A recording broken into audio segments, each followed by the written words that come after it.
Assalamu alaikum, everyone.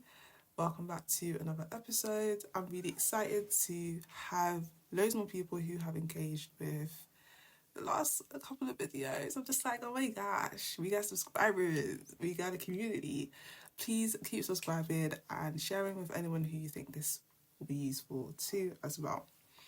Okay, so today we are talking about self love, one of my favorite topics.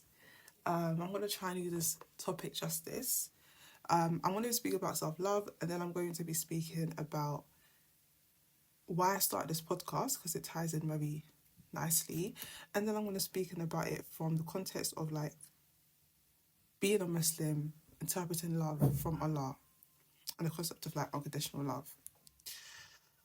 So, self-love in its name is obviously loving oneself. And goodness gracious, this means a lot to me because I'm on a journey of loving myself more and more. And on the one hand, I feel like loving yourself could be very simply in the moment being like, do you know what? I'm feeling to have a treat, so I want to have a treat. I feel like self-love can be very much, I feel like getting this, so I want to get it. So basically following your desires, right? I feel like that is self-love to an extent. But I feel like if you keep doing that, if you keep feeling like, I want to do this, I'm going to do it. I feel like in this mood, I'm going to do this. I feel like it gets to a point where your desire your desire to keep acting your desires can be very dangerous. Not just to you, but to other people. And I think that's a beautiful thing about Islam, because Islam teaches us about rights, right? Like the rights of people. And it can actually stop you from Islam basically teaches us the perfect boundary of everything you do that you want to do that is halal, go ahead, do it. But where it gets dangerous is where Allah has really drawn the line for us and it's haram. You know, like these are things that you may feel the desire to do it, but this is not a good thing, you know? And I think that it's very difficult to sometimes navigate that when it comes to self-love. Like, for example, you may feel like, oh, I want to go on holiday. Someone could argue that self-love is just going on that holiday. But the boundary with that is, if you don't have holiday money, or even if you do have holiday money, but you're trying to save up for something that's more meaningful in your life, you're trying to save up for a house, you're trying to save up for a car, you're trying to save up for Umrah, you're now going to trespass this thing that means a lot more, that's a lot more valuable to your life for the temporary moment. So in that moment, is booking that holiday self-love or is it self-destruction? Do you get what I mean? That was deep.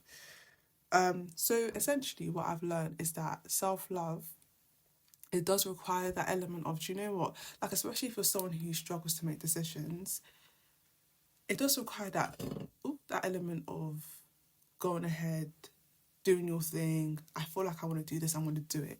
You know, like, I feel like self-love is the ability to make decisions and just go with it as well. Like, not overthinking everything. It's the ability to just like what you do, you know? At the same time, there's a limit. And I feel like self-love is ultimately impossible without an element of discipline. Like, you need to at least have boundaries. You need to understand what's the bigger picture here.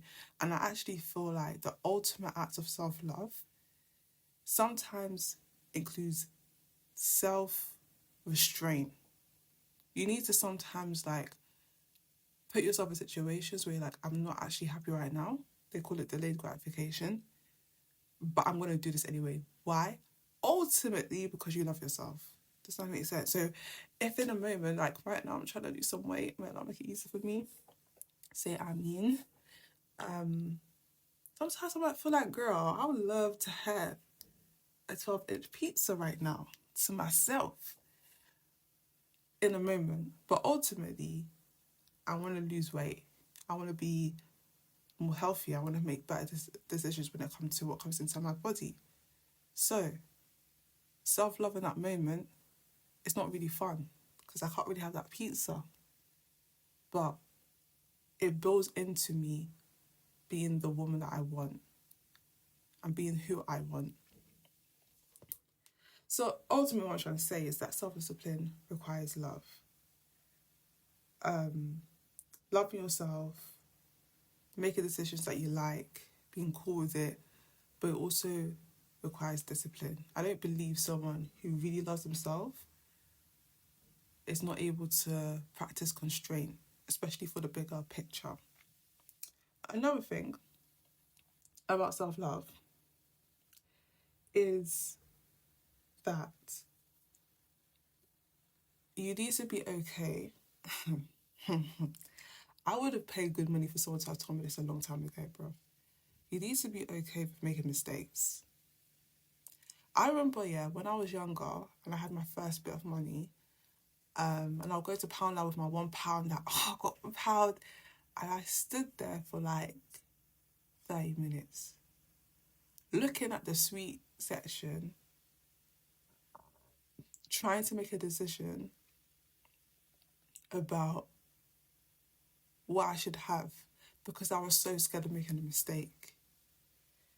And the reason why people do that, stuff like that, the reason why people may struggle to make decisions, or at least from my experience, is because maybe last time you made a mistake and you can't forgive yourself.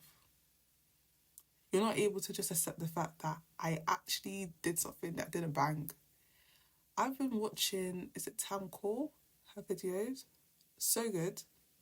And she basically just explained that one of the best things you could do to forgive yourself is accept the fact that, girl, like, first of all, you're just a human being. Like, you're not going to be perfect. Do you know what I mean? Like, you're just not going to be perfect. And maybe some of the things that you're going through, some of the mistakes that you make, you have to make them. Not even maybe. It happened. And if you are Muslim, like, Allah has put it as part of his divine decree. Some of the things that you've been through, some of the mistakes that you've done, they all add up to the beautiful, best version of you. Because I really believe Allah has created us in the best of forms. Allah literally has said that about us. Allah put so much esteem and pride into us as a creation. Not that he needs us to, like, I'm not saying that Allah needs us to validate him, but I'm saying that we are a good creation. Alhamdulillah, may Allah make us the best of creation. Like, even when we make flaws and we make mistakes, this is part of our story. And I feel like one thing I've learned to do to love myself is that I've done things that I'm not proud of, but I feel like I'm not going to allow myself to attack me. I'm not going to attack myself when I know that my mistakes are a small portion of my life, or they're like, they're not who I am. They're not what makes me. I feel like when, especially people who have a high standard of themselves and they want to be ambitious, they make one mistake and they think about it again and again and again, and you start to get confused because now you spend 90% of the day thinking about that one mistake you made 3 years ago, where for the majority of the 3 years, you've consistently been a kind person to yourself, to other people, you've shown up in people's lives, you've done this, that, and the other, and you're still thinking about that thing you did 3 years ago. It's making up whole of your day. That's a horrible day. That's a horrible way to live. And the funny thing is, bad people don't think like that. Bad people do their thing and you just move on. And I feel like when it comes to forgiving yourself, it's about accepting yourself, good and bad. And it may be difficult, especially when we sin, child. Especially when we sin. Because when you understand, the more you learn about Allah, the more you realise that Allah has done so much for us. Allah does so much for us. Allah is befitting of perfect creation. Allah Allah's we owe so much to Allah. There's so much that we can. There's so much more we can do, you know. And Allah has given us so much. So who are we to sin? And that stands true. That being said, when we do sin, when we do make mistakes, or even if it's not a sin per se, but you just make a mistake, you just have to remember that as a concept, as a whole being, as a whole person, you still have so much to give. You know, I feel like one thing I struggled with was when I inflicted pain upon other people. I couldn't stand it. But I feel like you have to accept that even without you try, even when your intentions are good, you may still inflict pain on people. And as long as you're not going around being a villain on purpose, when you do make mistakes, you're able to apologize or at least take accountability. And it's not majority of the time. You're good. Keep it stepping. Keep it moving. You know? Um, yeah, so I feel like accepting your mistakes is very important to loving yourself as a person. And I feel like the fact that Allah has made it very, very clear that we are deserving of forgiveness. Allah is the one who created us. And Allah is the one that tells us we should go back to Him. Allah is the one who created us, and Allah is the most forgiving. It's like intrinsically, we have the desire to sin, and we have the opportunity to seek forgiveness and rectify ourselves. But we sin, okay? We do things that we don't like, even if it's not sinning. Cool. Last thing I want to say is, in this topic, is being content. Oh, being content with who you are. This is something, I'm 25 right now, and I've kind of always known I was a people pleaser. I've always known that I was a people. I just kissed my teeth then. I've always just known that I was a people pleaser, and I didn't realize how toxic it was until quite recently. And part of the problem, in case for anyone who doesn't know, people pleaser, as it says in its name, is someone who goes out their way to consistently please people to the point where they're not even being themselves. They're just giving, they're giving, they're giving, they're giving. They go around, they're very accommodating. People can literally treat you like crap. You won't say anything because you're trying to be a nice person. You're often described as being nice. You're often described as being likable. And you hold it as if it's your identity. And I feel like as a Muslim, I really misunderstood our religion for a very long time, which is one of the reasons I actually have this podcast, because I feel like a lot of people think being a good Muslim is about being a nice person, and it's not. Being a good Muslim is not about being a nice person. It's not about being likable. In fact, the prophets were very unlikable. The prophets, so like they tried to kill the prophets because they kept doing things that people didn't like. That definition of being nice, which is being likable, which is succumbing to what people want, it doesn't fit a good Muslim. It doesn't even fit a good person. You're going to make some people are just not going to like you. Period. And I feel like for a very long time I didn't get that. And I didn't understand that when you really love yourself, you're going to be okay with the fact that some people just don't like you like that. That is life. There's gonna be some people who I have stories for days, bruv. There's gonna be some people who just don't like your very essence. They don't like your very essence. And I feel like you shouldn't take it personally because with all due respect, there's some people who I can love everyone for the sake of Allah. May Allah make me of those who treat people with good character. But I just don't get along with you. Like I don't we're not compatible what we speak about. I don't like you like talking about, I don't know, movies, I like talking about books. Like we're just two different people. That doesn't mean there's anything wrong with either of us. But the problem is when you try to force it. Let it be. Some people you just don't like, and some people just don't like you. It's calm. Do you get what I mean?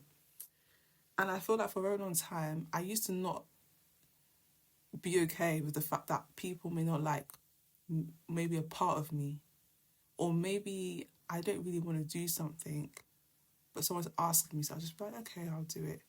Or people will do something that will make me upset, and I won't say anything because I don't want to cause a fight. I don't want to cause conflict. All of these are signs that someone doesn't really love themselves. Because when you love yourself, you just be. You're able to accept the fact that there's gonna be conflict, there's gonna be fights. People are just not going to like you. Some people, in fact, they are dedicated to interpret you the wrong way. You can be Mrs. Angel, you could be Mrs. Perfect, you could be Mr. Perfect. People will dedicate themselves into nah, this person's a bad person. So what are you gonna do then?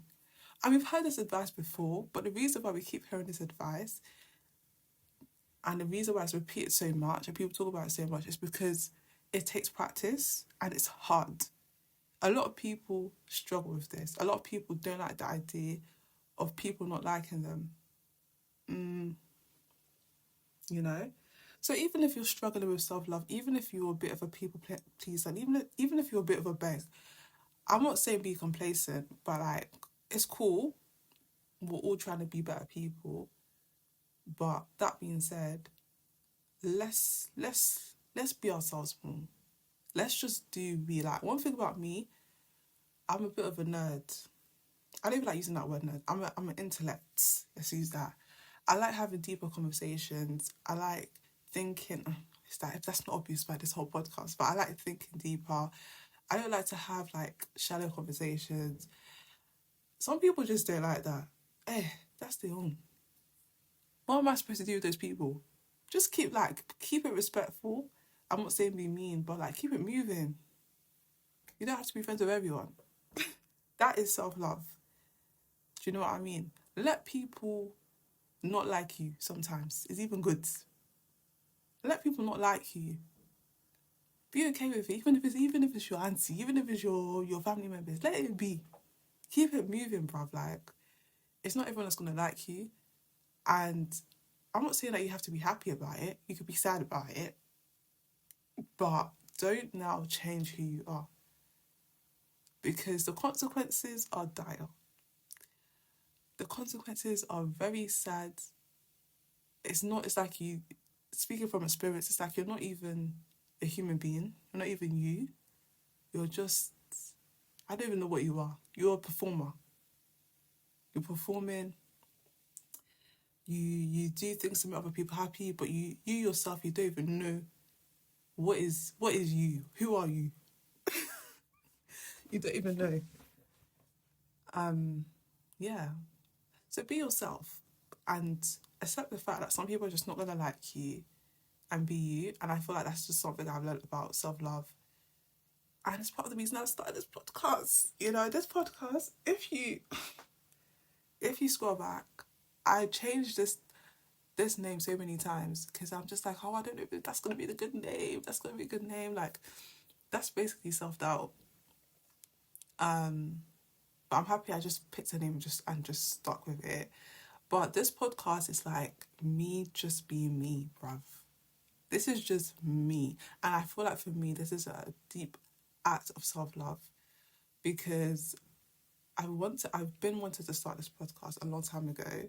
I've always wanted to do like a personal development podcast, but alhamdulillah, like I feel like I've done some Islamic courses, I've learned more about my religion, and I've seen the overlap, and I'm just like, wow, our religion is so vast.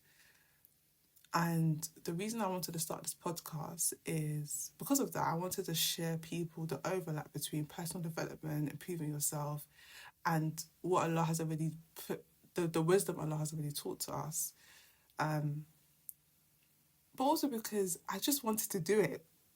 Sometimes you just do things just cause like you don't need to have a grand rationale. It doesn't have to be a fantastic reason. It's just because. Do you know what I mean? So yeah, that's one of the reasons. Another reason is just because as a people pleaser, well, a former people pleaser, alhamdulillah, I realised very quickly that a lot of good Muslim girls, and I feel like I might make this its own episode, there are a lot of good girls who think that, oh, like, I want to be, let's say, for example, let's let it come to like charity, right? Oh, I wanna be giving people money because I'm a good girl and Allah's gonna be happy with me. And that may be true, but you have to make sure that you're giving money for the sake of charity and not for the sake of people. Because that's not even for Allah. And I feel like a lot of Muslim, especially Muslim women, do that, where they do a lot of things that are very people pleasing. They become a good girl, but they're not actually firm upon our religion. And there's an overlap. Like, there's a lot of things that are pleasing to us, that Islamically are pleasing to Allah, but also pleasing to the people. And some people may be taken advantage of. Yeah, like that charity example. Someone may say, "Oh, you're Muslim, just give me some money, sadaqah, sadaqah." No, no. Yeah, you can say no. You can actually say no to that, and it doesn't make you a bad Muslim. You don't have to say yes to every single person who asks you for money because it's sadaqah. The list goes on. I think I'm going to make this its own episode, and that's basically why I'm writing my book, because I've just seen it happen so many times where someone is genuinely, the heart is in a good place, in a good place. The heart is in the right place, but they get taken advantage of because they do not understand that Islam gives us rights. You can say no. You can actually say no. Yeah. So saying no and not allowing people to step all over you and not allowing people to manipulate with the religion, it comes from having that understanding of self-love and allowing people to not like you sometimes. Yeah. Even other Muslims. Yeah. Yeah. You need to be able to stand up even against other Muslims as long as you know you're not doing anything haram. That's one thing. The other thing is you need to understand your religion. Do not allow people to take advantage of you because you don't understand the religion, right? Like, if someone knows roughly, oh yeah, Islam is a religion that gives to charity, and someone's telling you, oh yeah, you need to give me charity, you need to give me charity, you're not going to be able to know that this is just someone that's trying to take advantage of you. Yeah, you need to give 2.5%, honey. 2.5% of your savings. That is mandatory. But everything else, that's optional. You can say no. But if you don't even know that, then you are potentially going to be a victim. May Allah protect us from being victims. Speaking of experience. It's not even funny, bruv. Speaking from experience. So, loving yourself enough to just, you don't need to have, that's something I've learned as well. You don't need to have an amazing reason to say no to people. You could just say no just because you don't feel like it. You don't have to be Mrs. Perfect or Mr. Perfect. You don't have to be a good girl. Let some people not like you, please. Let them not like you. Let them not even understand you, especially as a black Muslim woman. There's going to be so many people who don't understand you. Oh, I don't even, let me not even talk about that one. You've got other Muslims who may not be practicing the same way as you. Some Muslims who don't have the same opinion as you. You've got non-Muslims. You've got family members who may be of different religions. There's so many people who may not understand you. Let them. Leave them alone. Focus on you. Love, this is what I feel like self-love is. And it's actually a sense of self-assurance. Because when you know I'm doing what I'm doing and it makes sense, 10 people can tell you it doesn't make sense, and they'll be like, you're going to trust yourself. Which is why you really need to understand the religion. Because in order to trust yourself, you need to know that what you're doing is actually what you're supposed to be doing. When you're not sure you're more likely to be swayed. Be certain of yourself. Even if you're not 100%, let's just say you're 90%, have faith that even if you're wrong, like, you can rectify it later. Don't allow people and their opinions to just sway you. I hope that makes sense. I hope that makes sense because I just poured out my heart. But yeah, that's why I started this podcast.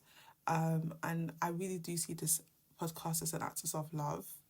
And I really hope that it helps, even if it's just one Muslimah or one Muslim or one person. Because I've just learned so much. I've learned so much. Allah make it easy for me, for everyone else, as they navigate the journey of self-love. Cool. I think I'm going to stop it there. And in the next episode, I'm going to speak about Allah loving us and how that leads into self-love. I've kind of touched on it already in this podcast, but I want to spend more time just speaking about Allah al-Wadud. Thank you so much for listening. Assalamu alaikum, everyone.